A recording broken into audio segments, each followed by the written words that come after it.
mzunguko wa 27 ambao unasubiriwa na wadau wengi wa soka nchini Tanzania na nje ya Tanzania. Ni mtanange ambao utakwenda kuchezwa katika uwanja wa Tanzanite uliopo mkoani Manyara, ambapo klabu ya soka ya Fountain Gate watakuwa wenyeji wakiwaalika mabingwa watetezi wa kombe la ligi kuu ya NBC. Hapa tukienda kuongelea klabu ya soka Yanga Sports Club, ambapo mchezo huu umepangwa kuchezwa tarehe 21 mwezi Aprili mwaka 2025 majira ya saa 10 jioni katika uwanja wa Tanzanite Kwara, ambapo katika mchezo huu tunaona klabu ya soka Yanga Sports Club wapo katika nafasi ya kwanza, yani ndio vinara wa ligi kuu ya NBC, ambapo Young Africans wanakwenda kukutana na Fountain Gate ambao wao wanakamata nafasi ya 10 katika msimamo wa ligi kuu ya NBC.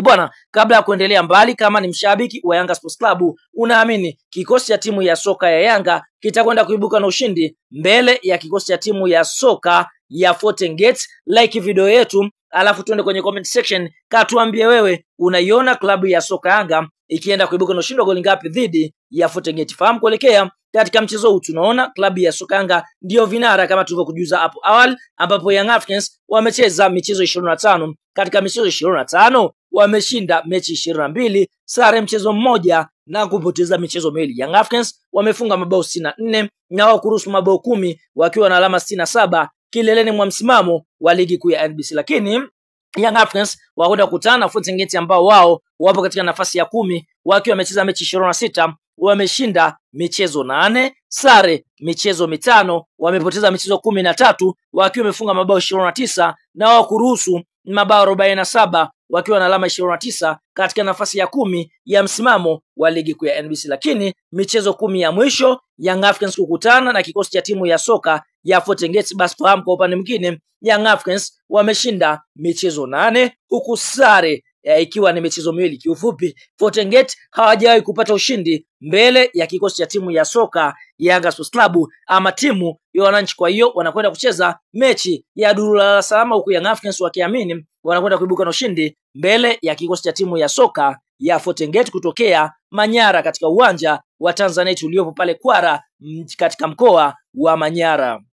Sasa kuelekea katika mchezo wa Yanga Sports Club na kikosi cha timu ya soka ya Fountain Gate, klabu ya soka ya Yanga Sports Club wameweza kupata pigo kubwa kwa sababu kuna nyota wao muhimu wa kikosi cha kwanza ambao watakwenda kukosekana katika mchezo huu wa Yanga Sports Club dhidi ya kikosi cha timu ya soka ya Fountain Gate. Nyota wa kwanza ambaye Young Africans wanatarajia kumkosa ni mchezaji anayecheza eneo la fullback namba 2. Hapa tukienda kumongelea ya Otoula Kwasi, ambapo mchezaji huyu tunaona bado anauguza majeraha ya kifundo cha mguu ambayo aliyapata akiwa na klabu ya soka ya Yanga Sports Club. Nyota wa pili ambaye Young Africans wanatarajia kumkosa ni mchezaji anayofahamika kwa jina la Pacome Zouzoua, ambaye naye pia anauguza majeraha ya kifundo ambayo aliweza kuyapata akiwa anaitumikia klabu ya soka Yanga Sports Club katika mchezo wa Kariakoo Derby dhidi ya kikosi cha timu ya soka ya Azam Football Club. Lakini nyota mwingine ambaye Yanga anatarajia kumkosa ni Khalid Aucho, ambaye naye pia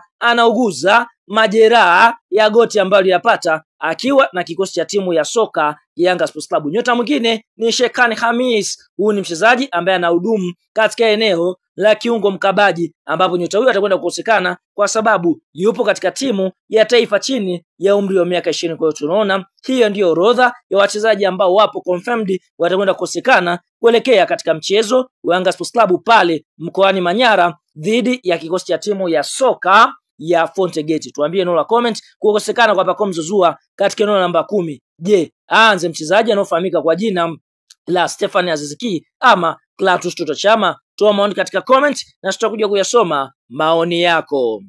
Kuna wataalamu wa tiba za asili, lakini Sheikh Issa Sultan ndiyo kiboko yao. Kutana na Sheikh Issa Sultan kwa huduma zifuatazo: kusafisha nyota, matatizo ya uzazi, mvuto wa biashara, kuondoa nguvu za giza, kurejesha nguvu za kiume, kukomesha usaliti kwenye ndoa, kushinda bahati nasibu. Jinsi ya kuwasiliana na Sheikh Issa Sultan: unaweza kumpigia simu namba 0756465818 au 0680476277. Pia unaweza kumtafuta kupitia WhatsApp kwa namba hizo hizo. Mpigie muda wote Sheikh Issa Sultan ili utibiwe. Hakika Sheikh Issa Sultan ndiyo kiboko yao.